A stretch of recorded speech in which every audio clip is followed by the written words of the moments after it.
can't lock up someone for what you think he might do. Not even a Lee Weber. Or even a Joe Chernak. You know something, Stephen? That one night in front of the chandlery, I could have stopped Joe Chernak. But Rita Jackson, her mother, wouldn't let me. They talked me out of it. So Joe died, and Rodney went on trial for his murder. But maybe that night in front of the chandlery, I could have nipped the whole thing right in the bud. Maybe. It's easy to blame yourself after the fact. Joe Chernak was born to wind up on a dirty wharf or in a ditch or an alley, if he didn't get the other fellow first. Nobody is born to wind up anywhere, Stephen. What do you have in mind, Elliot? A sort of law that works like preventative medicine? Oh, is that so ridiculous? Well, you know it is. What would stop someone from having you or me arrested for some crime they thought we might commit?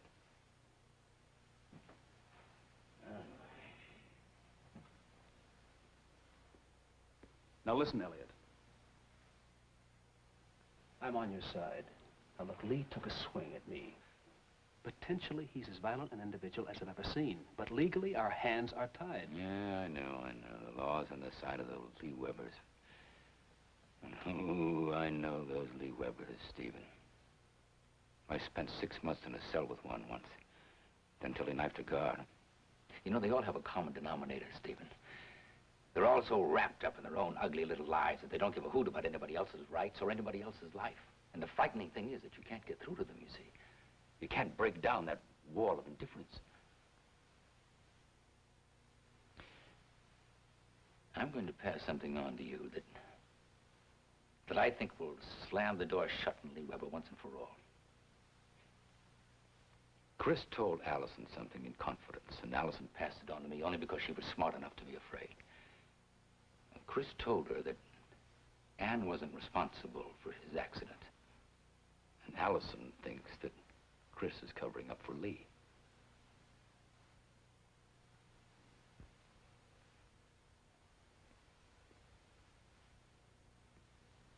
His own brother blinded him? Well, who else would he want to protect? Ooh, that's stretching brotherly love a bit far. Wait a minute, Stephen. It doesn't have to be brotherly love at all. It could be fear. Why else do you suppose he's refused to tell Ann? Why do you think he made Allison refuse not to tell? All right, let's say that Lee did do it. So he had a motive for accusing her. Ann isn't interested in a vendetta.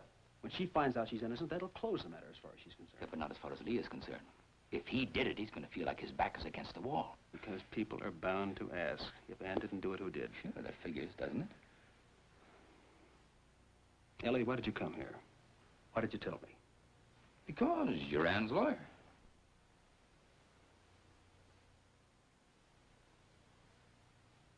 All right. Because I want to put pressure on Lee. Because I want him squeezed. So do I. But we're going to have to be prepared to deal with Lee when he's cornered.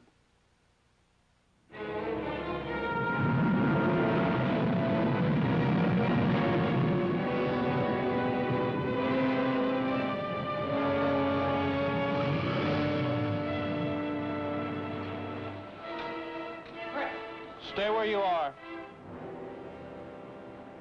Are you all right? I've been looking all over for you. It's a long way down, isn't it? Where is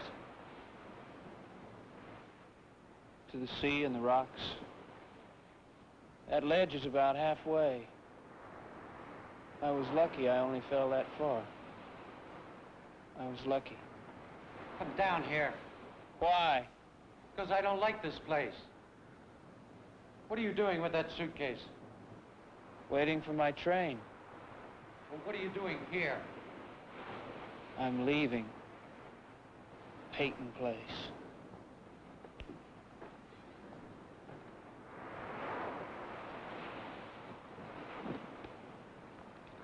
Are you taking a train back to Boston? Going back to school? I'm not going to Boston. And I'm not going back to school. Well, where then? You can't take off. I'm not going to let you. Just give me a little more time and things will be just the way they were before. With Ann Howard out of our hair. Just the way they were before, old buddy. Just you and me. You know what I mean? Goodbye, Lee.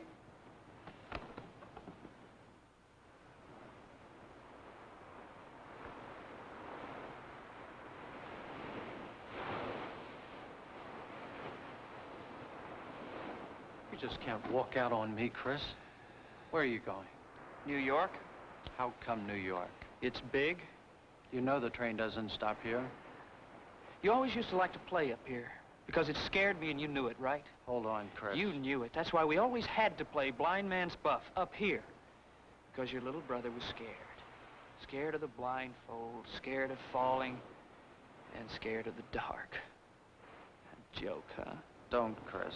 I didn't want to. I didn't want to be the blind man. I wouldn't let you get near me with that blindfold.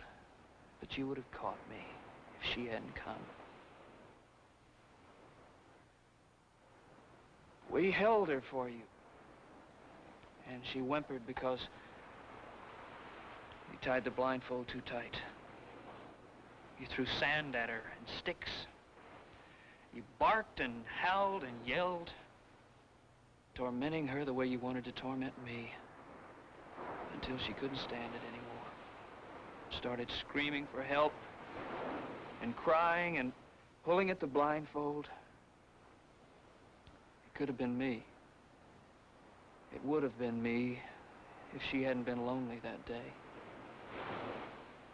I had to help. I reached out. I was going to loosen the blindfold when you pushed me. And I fell. Only as far as the ledge. I was lucky. Why did you have to remember? It's 10-2. I gotta get started in a couple of minutes. What's in New York? Well, it's away. From me? It's running, which is cheating, but that's all that's left. I was the one that always cheated. You brushed your teeth when you weren't told to, learned your lessons, said your prayers, smiled a lot. The folks liked you a lot more than they liked me. They couldn't help it, everybody did. That's the way it was. The whole world on your side, against me. I used to dream of ways of killing you slowly and taking a long time doing it. And Colby was you, whining and begging and groveling under my feet. I loved it. And afterwards, sending you to college, giving you money, trying to get you to beg from me, need me, want me just a little. I wanted to like you when I was little, but I couldn't risk it.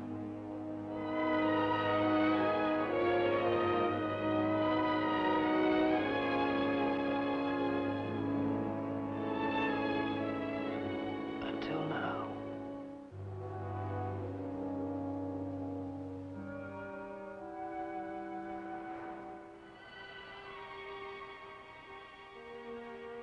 Do you want me to take you to the station?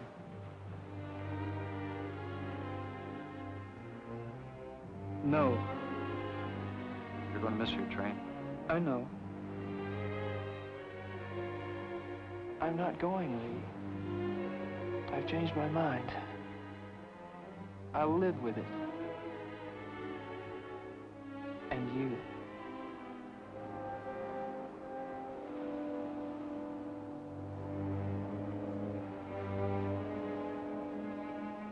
Chris, what are we going to do about Ann Colby?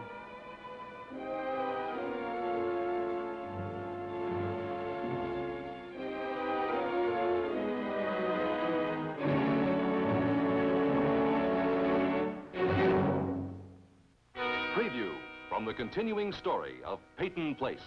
Now, I need a job. And you thought I'd give you one if I didn't like the sordid little story you told me about my son. I told you the truth. Sensitive artist to the keyboard. Musician with soul. If I had a soul, it died 17 years ago. What if I hadn't made it? You're upset, Steve. Here's another question for you. What if Martin Peyton had married you?